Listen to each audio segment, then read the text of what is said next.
Well, hello, everybody. Welcome to Galactic Wisdom. It's good to be back again. Raphael, hey, good to see you. How are you doing? Doing? Hello. I hope my audio is sounding well. I've been having a couple of issues with my audio lately. You know, you sound a little quiet there, but I'm Okay, turning up. let me see Turning up what I my can volume. do. Check. Can you hear me now? I can indeed, yes. Very cool. Awesome. Well, Raphael is the local hybrid expert, and we're going to get to hybrids in a short while.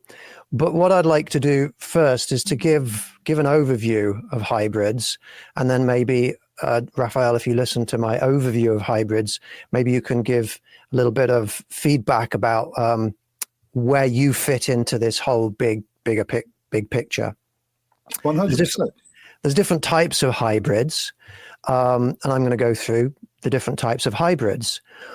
I'm going to say that the first type of hybrids are the original hybrids. These are aliens that we see around us today. They did not evolve elsewhere in the universe, at least their biological bodies didn't. When we look at a humanoid reptilian, we're not looking at a life form that evolved on another planet. That's just ridiculous. That on another planet somewhere out there, you have vertebrates, you have humanoids evolving. That just doesn't make any sense at all. What happened is with reptilians, we have human DNA has been mixed with reptile DNA to come up with a hybridized biological body. Those are reptilians. We have a similar thing with lions. We have human and lion or feline mixed together. There are insectoids, praying mantis, the same sort of thing. And when we have recovered, when scientists have recovered mummified alien bodies, which they have, and genetically analyzed them, we have seen that their DNA, the DNA of these aliens, is terrestrial DNA, but not part of our evolved tree of life. In other words, it has been genetically engineered.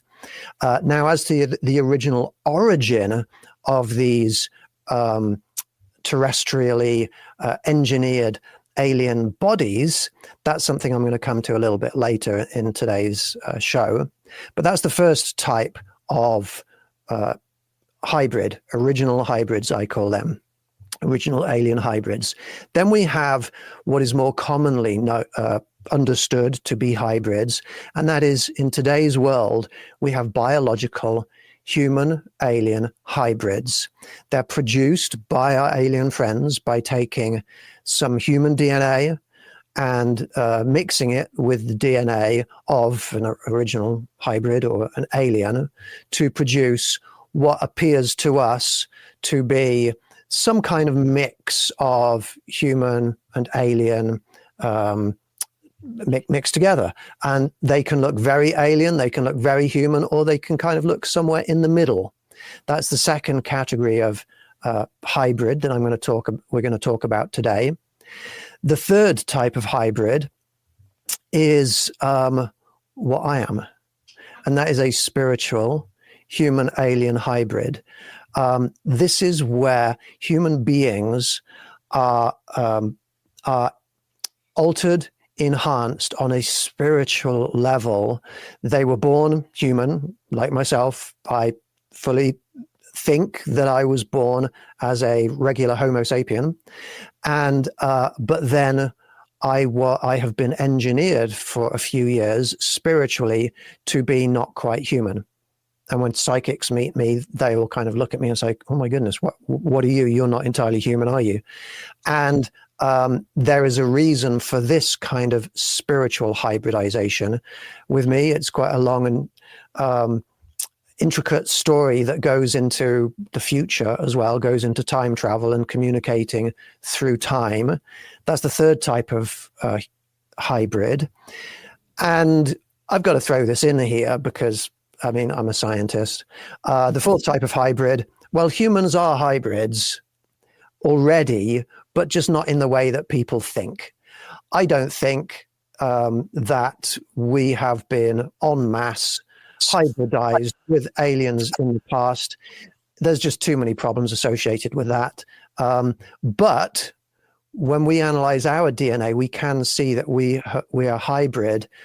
We've been hybridized with Homo neanderthalensis and Denisovans and some of those other archaic humans back there. We interbred. And you can get your DNA tested and see that most people whose skin isn't extremely dark have been hybridized in the past with Neanderthals, Denisovans, and they're up to about 6% of human DNA has been hybridized with some of these archaic humans. So there's a lot of hybridization going on. And Raphael, which of those categories do you fit into? All right. So first of all, to be honest, I'm having a lesson today. So I really admire, the breakdown, because I really didn't know that we had that many different kinds of hybrids. So I would say I fall into the category of number 2, right? For those that follow my story, I got a documentary on Amazon Prime right now called Calling All Hybrids. And in that documentary, I go through this very vivid memory of me kind of being shown the inner workings of what some might believe is the hybridization program. So when I say I believe that I'm the second kind, I feel like I have a little bit of 2 and 4, if that were to make sense. As far as the spiritual connection, I believe my spiritual connection comes from the connection that I have from my star race, right? These Nomo beings is who I believe to kind of come from as far as the race. If you look up this person called Credo Mutwa, he speaks of these beings that came from the Sirius kind of system and they came down to earth to bring knowledge. They kind of looked a little fish-like, almost amphibian-like. I believe that the spirituality and the downloads and the things that I try to incorporate in my music has a lot to do with the message of these beings and what they're trying to bring to the table for humanity. And then to bring it back to what's in the documentary, the hybridization program, I believe that in certain instances, there's certain kinds of people with certain DNA, because I'm also a generational abductee. There was a family member in my family that has been abducted before me, which kind of is common in the abduction phenomena. So I don't know if I've been hybridized, but if you think about, a relative of mine being hybridized and then me coming from that person, then obviously there's some sort of intermingling happening with my DNA. I think that if I have been hybridized, it would be just due to enhancing my abilities to be able to communicate with them better. So that way the message that they're bringing out to humanity could be easily served on a plate per se. So I think I fall 75% into category 2, 25% into category 4, but they might fluctuate depending on the mission. If that makes sense. So you feel that because you have been taken or abducted your whole life, and your parents or grandparents, generational abductions, there is a manipulation of DNA. Now that could be full-on genetic engineering, or it could be, as humans have done with plants for tens of thousands of years, it could be selective breeding. Oh, yeah. So we could call that genetic manipulation just without getting in there to the DNA. Do you have, I'm just going to ask for a yes or no, do you have personal knowledge of which of those it is in your case? Selective breeding that these beings are doing within your family, or actual genetic engineering? Although I don't have 100% knowledge, I would lean more towards the genetic engineering. Okay. Now, let's talk about your experiences, because you do know you've experienced actually being taken from your home onto alien craft. Can you tell us about that experience, those experiences Sure. that you've had? 100%. So I'm what most people would call a lifetime experiencer, a lifetime abductee. It's been happening to me on and off since the very early ages. But since we're on the topic of hybridization, I figured the best experience I could bring to the table would be the experience I've had within the program, or what I believe to be the program. I was also on another podcast with a friend of mine, Tim Tactical, and he's an ambassador to the Greys. And what he was able to relate to me, that it could have been that I was involved in what he calls the school for the Greys. So let's just throw that out there as well as a tidbit of information. But the way I remember it is, I remember just being in my driveway, and I had my son. I'm holding my son's hand. He's my oldest at the time. And I'm just, looking up at the sky, and I see this massive UFO. Now, in my mind, it's so massive and it's blacking out so much of the sky that I'm really trying to wonder in my head, how is it that nobody else is peeking out this window and looking at it? So that's something to really think about there. But it was there. It looked completely metallic, but gunmetal black, had no shine to it. And it had almost this purple or velvety kind of mist coming off of it that looked sparkly, almost like electrified mist coming off of it. As this UFO is hovering really close to my home, it's like I blink, and now all of a sudden I'm walking down this very long white hallway. What I can say about the hallway is it was very well lit. It seemed like it went on forever.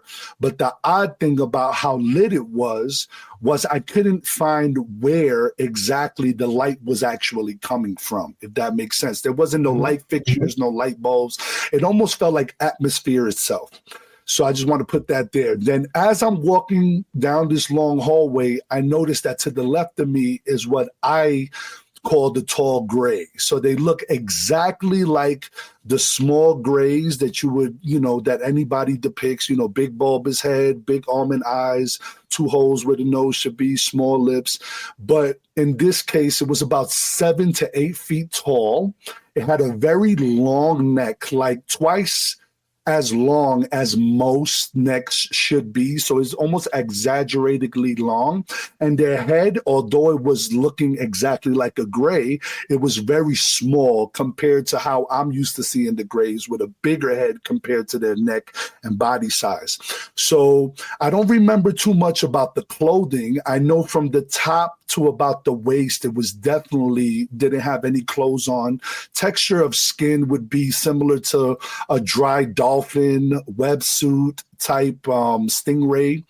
And this being is walking right next to me, holding my hand. And I just remember how long the fingers were. The fingers were just wrapped around my hand. I'm 6'1". I have pretty big hands.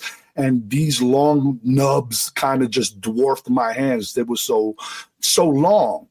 As I'm walking, and by the way, I feel no fear. I'm completely calm, even though I'm realizing this big being is standing next to me. So I'm assuming I'm under some sort of control, but nothing menacing, nothing feels scary at all. It's just kind of high strangeness.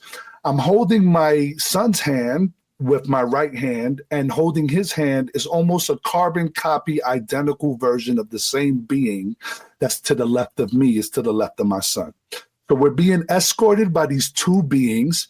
And on the right side, all of a sudden is like this window.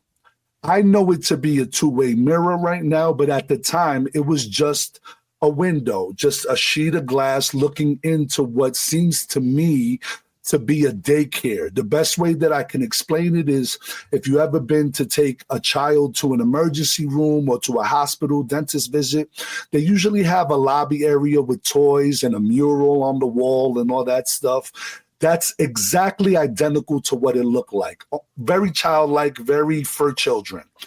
In the middle of this room, there's a rocking chair on this carpet, and there's like an arched doorway. I don't really see no doors or anything to open. It just looks like an arch opening within the room. As I'm focusing inside this room, the gray on the right proceeds to escort my son into this room. As I'm looking, once again, he's not dragging my son. My son is not scared. He's completely just walking calmly, like this is something we are used to doing. This is something we've done before, or we're under some sort of hypnotic control. As my son walks into the room, he sits down into Indian style, or, crisscross applesauce to be politically correct. And these beings walk in. At first, they look like children, regular, just kids. They have like hospital gowns on, but they don't look exactly like a traditional, human hospital gown. It's more like the skin, the gown is attached to the skin like gauze. It almost has that gauzy texture. It looks almost mummified, but one suit, not like a wrapping. It's like if you were to raise your hands and something gets slapped onto your body, perfect form. That's kind of what it felt like or looked like. And these kids sit down and they form a circle with my son, not around my son, but with my son. I noticed they're not regular kids because the eyes were just 2 to maybe 2.5, 3 times bigger than normal. They wasn't completely all black. I did see some white, some light eyes, different colors and all that, but nothing that would stand out like, wow, I never seen those color eyes before. Regular eyes, just bigger than normal. And the mouth and ears, for some reason, were also smaller than normal. So if you look at a normal mouth, when you look at a child, we have a kind of golden ratio that we can look at a person's face and kind of get a gauge. It was obviously off to my vision. That's why I can kind of consider these kids to be hybridized. Now, as I realize this is happening, there's this object floating in between all of the kids, and it's almost like the kids are teaching my son how to play catch without touching the object. So I don't know if it's telekinesis or whatever the ability is called. They're like playing catch, but they're not touching the object. They're kind of like passing it around to each other mentally. I'm watching this in awe. The gray is watching me the whole time as I'm watching this event happen, and I get brought into the same room and sat into that rocking chair. And that's when I noticed that it was a two-way mirror because I wasn't able to see outside into the hallway. I only saw myself in the reflection in the rest of the room. As I'm sitting in this rocking chair, noticing myself, I can see the archway behind me, and this lady comes out, pale skin, looks human, but once again, it's almost like the ears are a little smaller, mouth is a little smaller, eyes are a little bigger, and very kind, gentle, no physical words, but I'm getting the sense of a download, like everything's going to be okay. I'm just going to hand you this child. I get handed a baby, and I can see that this baby is physically not doing well. The eyes are sunken in a little bit. It's barely like blinking. The hair is almost non-existent, like either it had hair and started falling out. Very pale.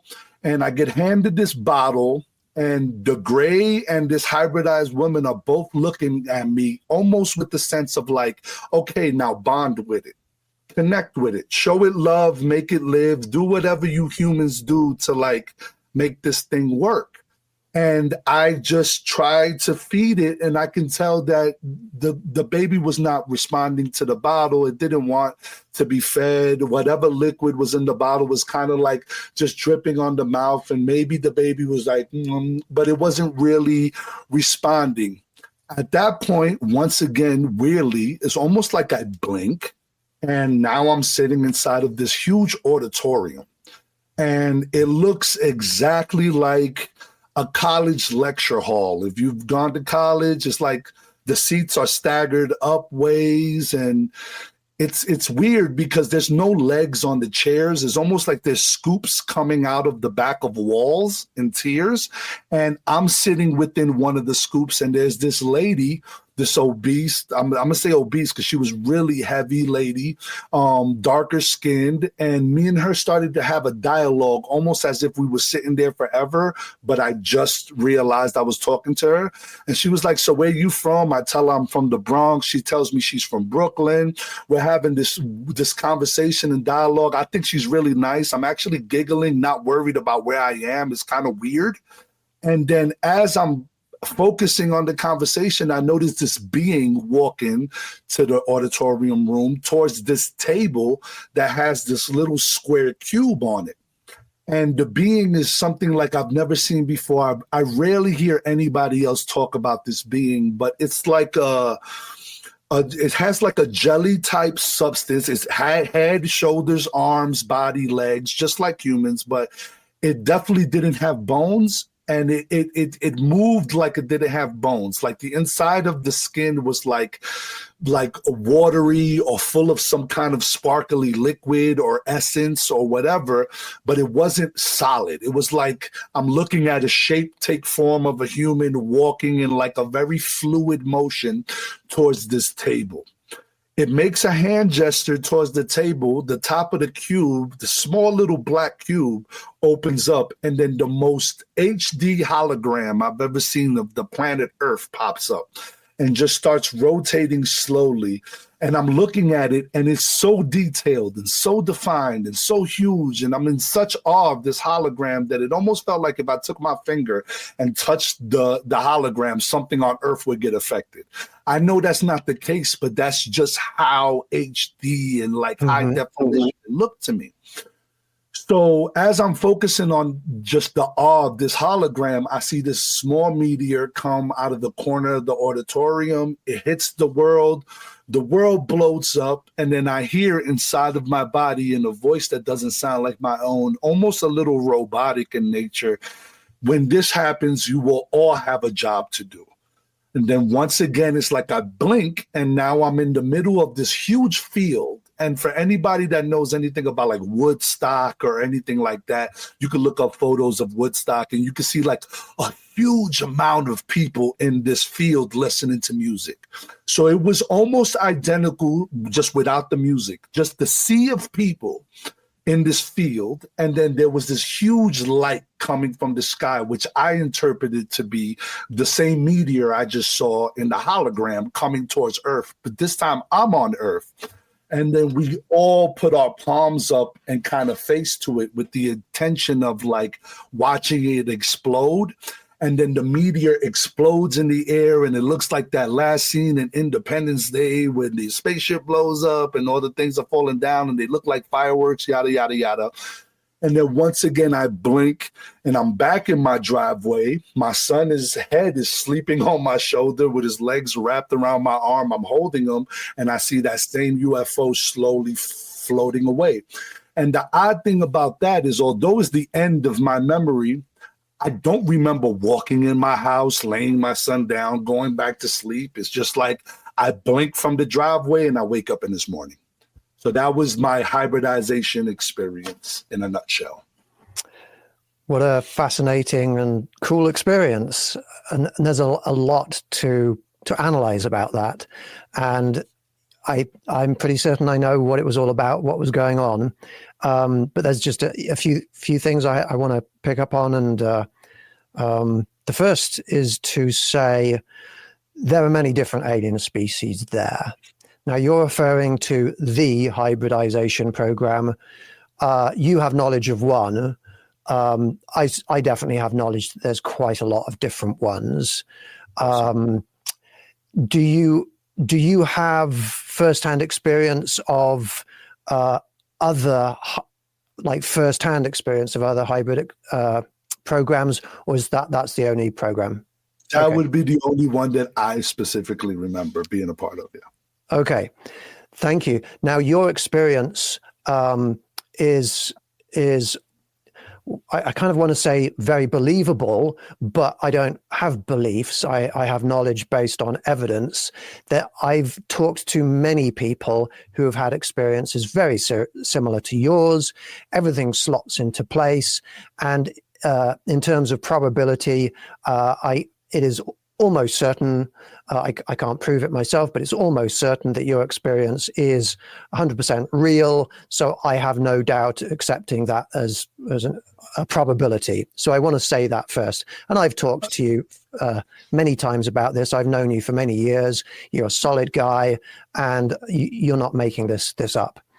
And the experiences that many people have are they find themselves often face to face, sometimes in their bedrooms with different alien beings, and then there will be a process where they find themselves drifting through a wall or up through the ceiling, or they don't remember, but they find themselves on a craft, but they're basically taken up into the sky, sometimes with a transport vessel, a smaller alien craft that goes up into a larger craft, and then they find themselves on board this larger craft. And it's an interesting point that you brought up, that you would have thought, hang on, how is the whole neighborhood not screaming and reacting to this? Because that's common. I've talked to many people who have said this craft was massive and they could see it. It made no sense. You should be able to see a highway distance away. That's what I mean. You should be able to see this thing. So whether it is them letting you see, or you being able to see because you're connecting on their level, maybe you're slightly phasing out of 3-dimensional space into 4, and that's why you can see it, something like that. But it is a phenomenon that these huge, big mothership crafts can be hanging over a small or a neighborhood, a residential area, and only the abductee will see it. It's also very common that the experience is not an unpleasant one. Most people I talk to, the experience is not an unpleasant one. There are, and I do want to acknowledge this, there are some people that are terrified by their experiences, and they go through experiences that are a little bit more terrifying than what you've described. And that's one of the reasons why I understand that there's more than one program. And I'm going to talk a little bit about some of those other programs a little bit later in this show. But then you describe seeing these tall beings. It's a common occurrence that the beings that are involved in taking humans on board their craft, the ones in charge, are tall. You described yours as tall grays. I've heard them described as tall pinks before. Okay. But there are those that are in control, and they're very tall. And they can have different color skins, different species, I imagine. And then sometimes there are smaller beings, like traditional type gray-like beings, that are kind of the workers running around, dragging people, taking people to places. Did you see any of those, or did you only see the taller beings and the hybrids? Okay, so traditionally, it's funny you bring that up. Traditionally, whenever I had an experience on, let's say, Earth, right? It would be the little grays. It's the little guys. It's almost like they're the foot soldiers. Those are the guys that get you on board the ship to get to the tall guys. When I was on that long hallway, all I can see was in the distance that there was humanoid movement, like there were other people in the distance, but I couldn't tell you if there were military personnel. I couldn't tell you if there were other grays. I couldn't tell you if they were short or tall, because the distance was so vast and so far.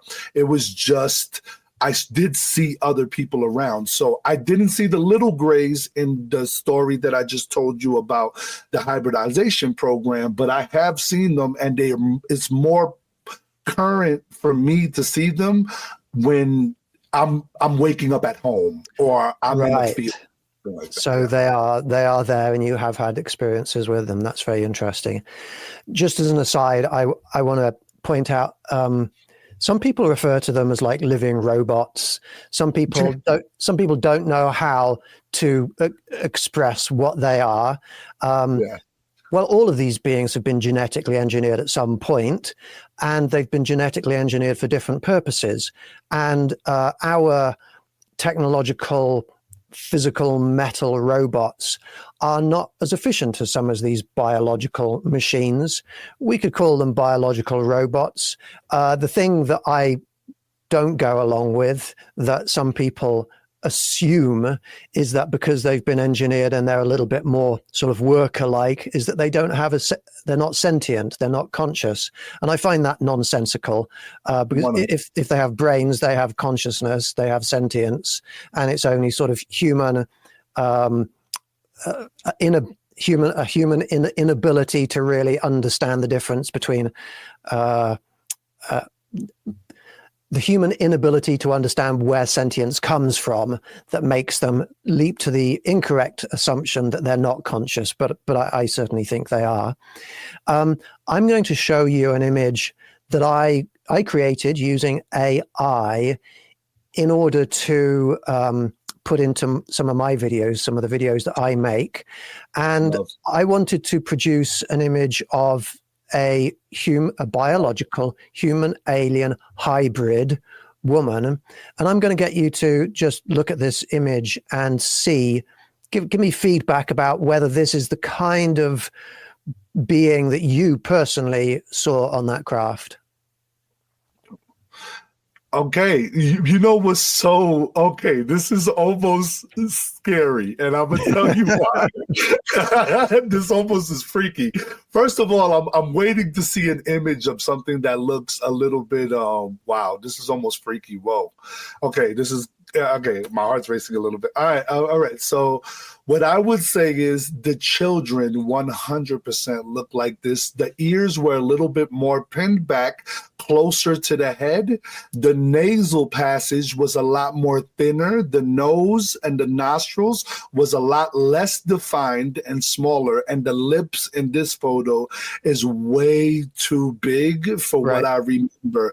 But everything else, those eyes, I will never forget those eyes. Those eyes is exactly the size that I remember. It's almost like even now, as I'm looking at this photo, I am just fixated on their eyes. The eyes are almost 100%. The lack of hair, 100%. Skin texture for the hybrids, 100%.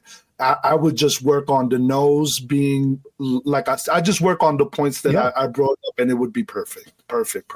Whoa. Scary. Very interesting. Now, to you, the hybrid baby that was shown to you looked unwell. Do you think, in part, that may be because mentally you're comparing it to what you know a healthy human baby should look like? Do you think part of the lack of health might simply be because there was alien DNA in there too?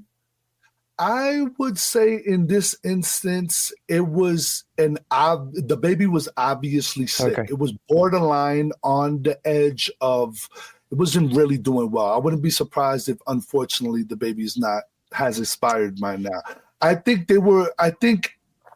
my heart of hearts, almost like a download at that moment that had told me, and I'm going to shut down this phone in a minute. My apologies. That's rude. And it's almost like, how do I explain this? They were trying to get me to bond with the child, almost like the one thing they couldn't replicate was bonding.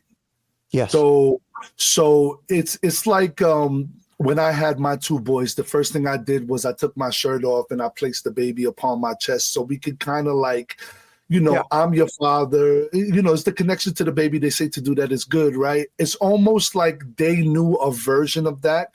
And in some way, that baby might have had my DNA. So they were like, hey, pick up the dad and see if the dad can like feed the baby. The baby hasn't been eating. Let's see if the dad can bond with the baby. And then from there, the baby gets better. 100% was the vibe I was getting from. That's the vibe. So you feel like, give me a percentage of how strongly you feel that baby was yours. You were the father. I'm 98% sure that baby was mine. But I didn't know until kind of really getting into the feeling of what was happening to me. So at that moment, I was really confused in what I was doing. The more I meditate and focus on the situation, I realized that it was my baby. Okay. It's actually very common in abduction experiences, I'm sure you know, for the humans to be shown children that seem to be hybrid children that, and the humans seem to be and feel that they are the parents. It's common for when women go into those situations, they nurse the babies. So there is definitely an advantage for the hybrid children to connect with their parents.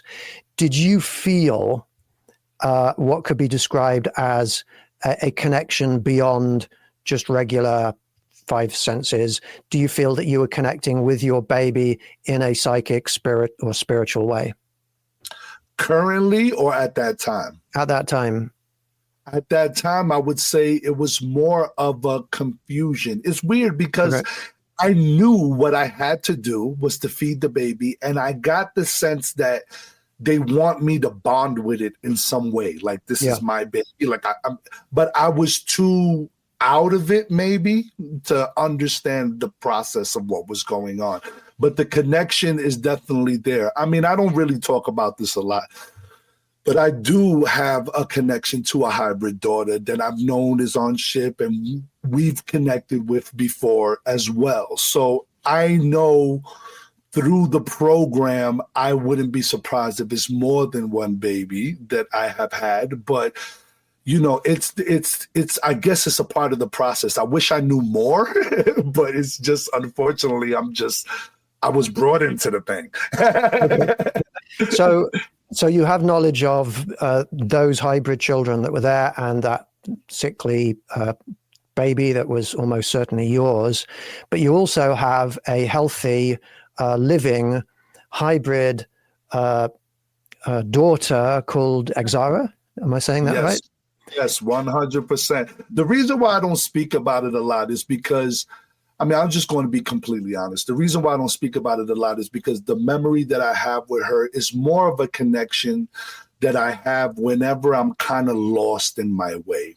She's 100% the guide that's helping me continue on, you know, dealing with the effects of being on this 3D planet, right? Dealing with the bombardment of, let's say, electromagnetic energy from all the 5G and everything that's going on. Eventually, the human side of me gets overwhelmed, and Exara is the one that kind of comes in and goes, hey, Dad, you have a job to do. We're all kind of depending on you to do your job just like everybody else to do theirs. So it's like, she keeps me grounded, so I kind of like keeping that closer to the chest. But I think there was a lady that was coming out speaking about her hybrid experiences and how she's the mother of multiple hybrid babies. And I see the joy that she has in like speaking her truth, and through other people speaking about their hybrid experiences, I slowly but surely am getting comfortable and more comfortable to speak about my connection to my daughter. So yeah, this is kind of a little bit of an exclusive, but I'm okay with that. Okay, well, very cool. So I want to acknowledge that there may be people watching this show who feel that they're being taken, they're being abducted, whatever words we choose to use.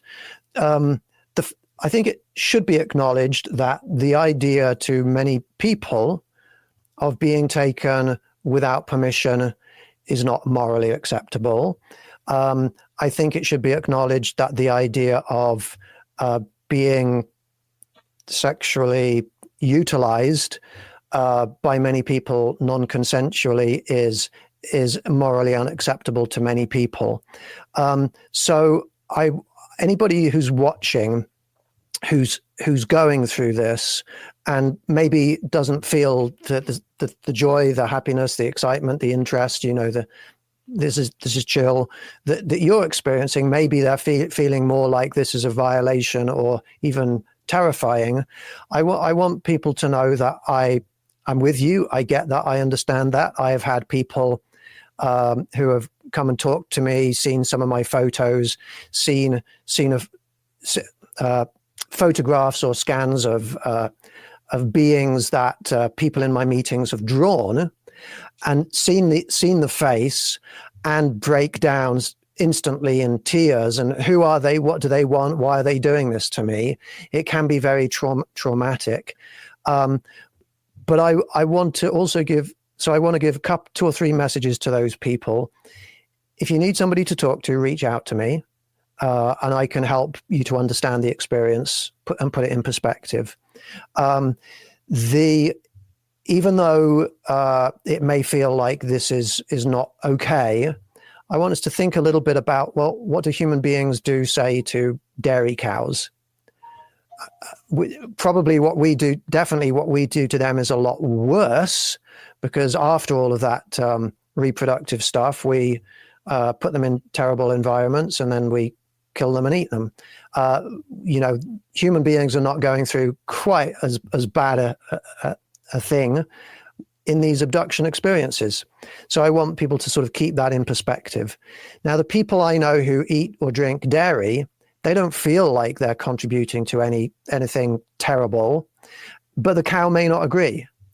These alien beings may not think they're doing anything terrible to humans, but the humans may not agree. Morality is a matter of perspective. Morality is subjective. One thing I will tell you is that in my Patreon group, I do actually every once in a while reach out to these beings and try and, in a diplomatic way, talk to them and explain to them, you know what, the non-consensual thing, we could do better than that. We could do better than that. And I also, there are a lot of people, both men and women, who every time I talk about this thing, they say, I would volunteer. I would volunteer to have, there's a lot of that out there. But there's more important things I'm going to say. There's other things that I want to talk about, which I think are bigger picture things. But first of all, let's just move to the bigger picture things. You were shown an image of the planet being badly damaged, so we say, maybe destroyed, but badly damaged. This is common. Commonly, human beings are shown images of a future where there is damage to the planet. And there's 2 reasons for doing that. And it's not to scare people. The two different reasons for doing that is as a warning. That's one reason. The second reason why people are being shown that is to prepare them for when something happens. Raphael, do you feel like you're being prepared for something? The way I like to explain it to people so that way it doesn't get misconstrued is I don't see myself as like Neo from the Matrix or anybody really like special in the regard of my job here to do. The reason why I was showed the field with all those people in it is because whatever being showed me that image really wanted me to know that I'm a small piece of a really bigger puzzle. So I think 100% I'm being prepared for something, just like all of us are being prepared to something. Like if you listen to this podcast right now and it's resonating with you, maybe that's one of the like activation points that these beings really want in giving me that vision, right? To say it out loud and tell people about it so that way they can show up at the field when it's time.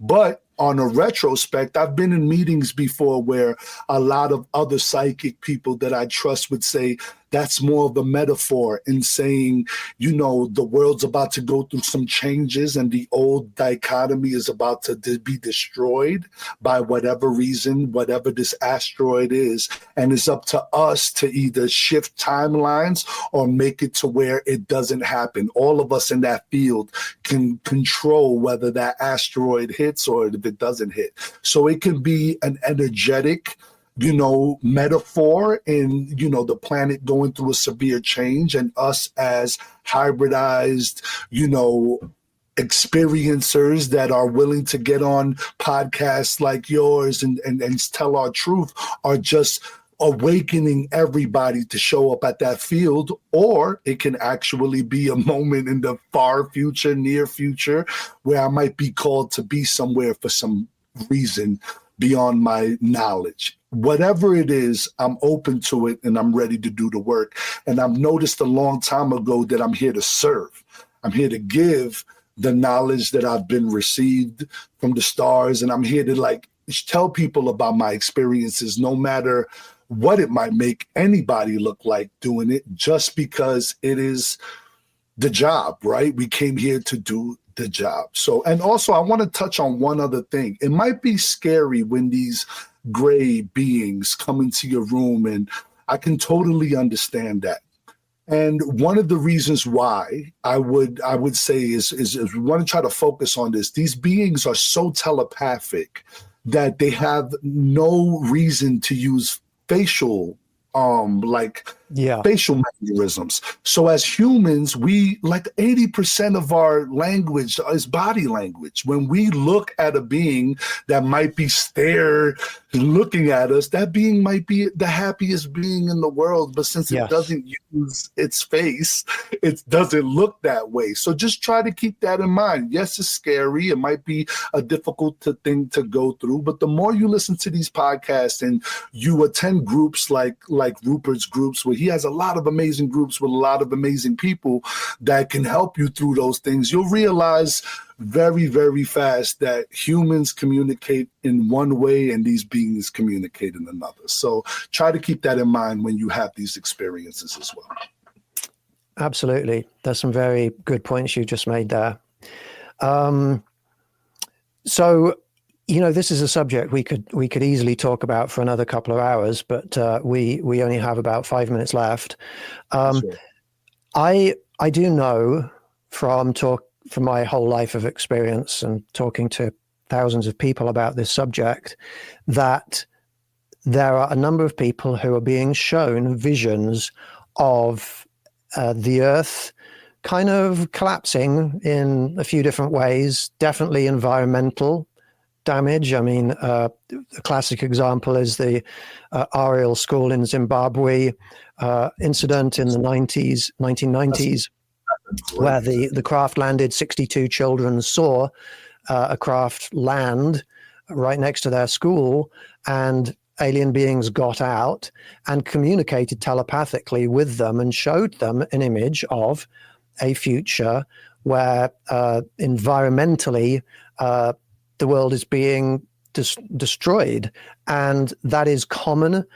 I personally have had several different species reach out and give me the same message, both personally and through other people in my group. This is common. And this should be kind of, again, the word that people typically use is believed, but we don't need to believe it. I'm a space scientist. The science of climate change is very solid and clear, and it's only people with dark agendas that will tell you otherwise, and people who believe those people with dark agendas. Our world is rapidly accelerating into a very, very dangerous place, and there is, with knowledge, we can look into the future astrally and see that the futures that people are being shown are already there. And I encourage the people, this show is called Galactic Wisdom. I encourage wisdom. And the wisdom that I recommend that people try to acquire is to go away and learn about this subject, not from news stations, because that's not a good place. Learn from actual climate scientists, not from YouTube videos or TikTok. People send me videos on TikTok and say, what do you think about this? And I say, well, you know, that's a TikTok video, right? 100%, dude. Like go to a university and talk to a professor. But people are being prepared for this future in the way, Raphael, that I think, I'll tell you my interpretation. I know I've told you this before, but you're being prepared for a future where something catastrophic happens to the planet, and then you're going to leap into action, and so are hundreds of thousands of people around the world. Well, I am also being prepared in the same way, and I'm already doing. We're both doing what we know we're supposed to do, which is spread messages of wisdom, of love and light, of caring, of unconditional love, non-judgmental approach to reality, and trying to combat the problems that are on this planet. That's what this is all about, as far as I'm concerned. Now, there's so much more that I want to say on this subject. Who knows? I may carry on talking about it next week, but I would like to leave people with the message: learn about this, because these issues that we're being shown them for a reason. These alien beings are asking us to please pay attention, and if we don't pay attention, people are not going to make it. Now, humanity is going to continue, but we're changing our environment in ways that are catastrophic. We're looking at we've already committed ourselves to approximately a 20 degrees Fahrenheit increase in temperature, global average temperature on this planet. People don't get how serious what we're doing is when we throw greenhouse gases into the atmosphere. The Earth is just going to, keep going. But the environment is changing, and that's where hybridization is going to be an important thing. That's why I'm being hybridized in my future and spiritually now. I've said my little bit, Raphael. I'm giving you 30 seconds to give any kind of summary end points that you'd like to talk about. I can do it. I can do it in shorter than that. I just want to say everything is love. Everything is vibrational energy. And to be completely honest, I wouldn't fear hybridization as much as other people might fear it. It's for whatever reason I believe is for the betterment of the future moving forward. So with that being said, peace and love, infinite light, and whatever you need, if you want to contact me, I'm open. My heart is full of love, and if I'm ever needed, I'm there. So just hit me up whenever. And thank you so much for having me on Galactic Wisdom. This is an amazing podcast. Please support Rupert and everything he does. Support the network and everything they do. I mean, KGRA is doing a lot of great things in the community. So please just support the network, man. Much Thank you. Where can people reach you? Well, you can reach me anywhere that you listen to your music. You could go check out Skits the PLK, that's Skits the Prophet Lucid King, on any of your streaming networks. All my music is there. And you could contact me under any of my social media networks. I'm pretty sure you can find me under Raphael Lugo or Skits the PLK. I'm the guy that looks bald in the picture. Great. And if anybody wants to join me, this is where you can connect with me. Just click on the big join for free button, or join one of my tiers if you want to participate in some of my activities. I would like to thank everybody so much for tuning in, and I wish everybody peace, love, and happiness. Goodbye.